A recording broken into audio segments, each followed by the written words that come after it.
Hello, friends. Welcome to another installment of Go Tell It on the Mountain. I get an opportunity to spend some time today with Reverend John Gage, who, John, I can't remember how long we have known each other, but we've gotten a chance to know each other in the Fellowship of Affirming Ministries and the UCC and multiple contexts. Now on the board of the Southern New England Conference. So I'm delighted to be with you and your congregation. How are you today? Same. I'm doing well. Thank you. Good to be with you. Good. So we know how these usually begin. I ask a question share a little bit about your call to your current church. But why don't we do a little bit of a blend? Can you share with us a little bit of your call story and then how that led you to your congregation in Needham, Massachusetts? Sure. So I was raised in Austin, Texas. I was raised in the Presbyterian Church USA, very faithful family. I'm an immigrant to the United Church of Christ. Like many folks. Welcome, a refugee. And I started seminary as a Presbyterian at a time when the Presbyterian Church, this is back in the 1990s, when the Presbyterian Church was tearing itself apart in a very civil little war over the ordination of queer folks, such as myself. And just as I was really coming to an understanding, thanks to a really fabulous ministry internship position, really coming to hear my call for the first time. The little tiny door that had been open got slammed shut for the next 10 years. But I had a really incredible mentor in the Presbyterian Church who literally took me to meet his colleague who pastored an open and affirming United Church of Christ church. And what you got to understand is my internship was in Stillwater, Oklahoma. And the church that he took me to was in Tulsa. And that began my relationship with the United Church of Christ. I got to leave the Presbyterian Church and tell them why, which was brand new to them, and get welcomed into the United Church of Christ. Was the first openly gay person ordained in what was then the Brazos Association of the United Church of Christ around Austin, Texas. And had a call in hand to serve United Church on the Green in New Haven, Connecticut. Was there for 14 years, went back to serve briefly in Austin, incredible opportunity to be back with my family there, to meet my partner there, and then knew that God was calling me on, and together we discerned a call to New England. For me, and Reverend Durrell, you've heard this story before. At that time, the historic Massachusetts, Rhode Island, and Connecticut conferences were just coming together to form this Southern New England Conference. And having gotten to know folks in New England and the church in New England a bit, I knew that those folks coming together had to be of God because it couldn't possibly be our own idea. That's not a tendency that has had a long life in New England. So I knew that something really special was going on here, and discerned a call with the search committee here at the Congregational Church of Needham in the Metro West Boston area. And had been here since 2019, was lucky enough to get here 14 months before COVID hit to actually get to see and meet my folks, and then to work on surviving together through that experience and even growing together. And so I'm just celebrating this year as my 26th year of ordained ministry. I'm glad to be still glad to be doing it. So speaking of just South Central Conference back to Southern New England and kind of the flavoring you bring from your lens, what's exciting you about this Congregational Church in Needham? Because I'm imagining you, not only what's happening in the life of the community, but what you're also bringing with the experiences that you've had. I think it's both a combination of what I'm able to bring to the situation, but it's also what they're calling out of me, what this new relationship, each church is, it goes without saying too often that each church really is more different. And even as we have commonalities across congregations, we're all dealing with similar experiences for the most part. We're dealing with the human experience, and for all of us now, that really does mean the COVID experience and the post-COVID experience, and now the context of the gigantic upheavals happening in our country. But to be able to come together with folks, and I think that those experiences, particularly COVID, kind of stripped away some of our illusions, our very comfortable illusions and habits around church. We spent decades resisting televising worship and sharing worship electronically.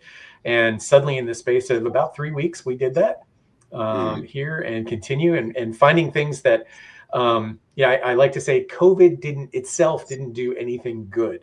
but some of our responses, the Spirit was breathing through some of our responses, and those have been good for us. So we continue to do hybrid worship, not because of a necessity due to COVID, but because we found we're able to reach people and reach people more consistently, and to offer a very low bar for exploring who we are. All of those things, that's why we continue to do it. So I think it's rediscovering some of those core relationships that really are at the heart of what it is to be a congregation together. Relationships with each other, again, shouldn't go without saying. That is the core of what it is to be church, is to be in each other's lives in ways that support and challenge one another. But also, how do we connect with our communities? What do our communities need? What do parents in particular, parents of small children need? Those who went through the pandemic and all it did to their families. So really being able to reconnect to those core values, and then find ways, new and old, to express them in our life together. That's so true, because I feel like the distraction of so much happening that I describe as flooding can sometimes almost make us unable to think about the core part of ministry, which at its most foundational level is community. Well, I think a great example of this is we just reinstated passing of the peace as part of our worship service. And I know why you're laughing, because there are so many congregations and so many folks really don't like that. It felt very just chatty, and certainly the introverts among us had real hard time with that.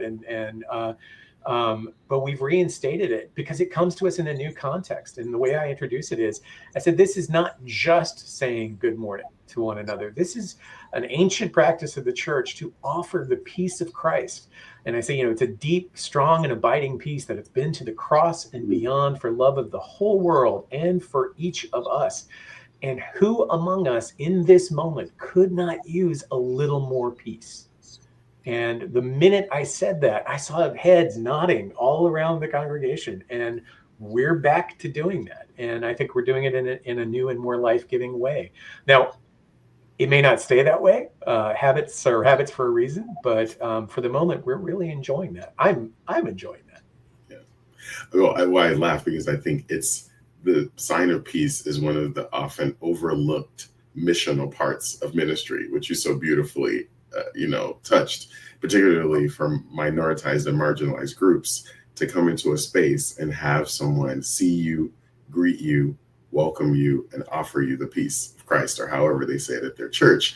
As a local church pastor, I would say the number one thing that people would often say about my church is, oh, you can visit, but please know they're going to welcome you to death. They're going to hug you to death. And at first, once I was like, oh God, is that the best? But it became a thing in Seattle to say, like, oh, if you go to Liberation, just be prepared. People are going to love you to death. And in a way that was profound for people, because they knew when they came, it was such a part of the ministry. So, and it's an important part. So I just laugh because I'm like, these are the low-hanging fruit pieces that I think our churches could invest in. We're often trying to think of this big tent thing. And I'm like, actually, it's like, what welcome can people get when they walk in? Like, what can we do? So that's powerful. I really appreciate that. Yeah. So my last question is, how can people join us in worship?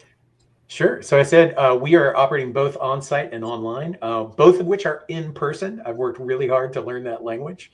There are people who are worshiping with us via Zoom in person, people worshiping with us in the sanctuary in person. We do that Sundays at 10 a.m. At the Congregational Church of Needham, which is 1154 Great Plain Avenue. We've got parking behind the church. That's important.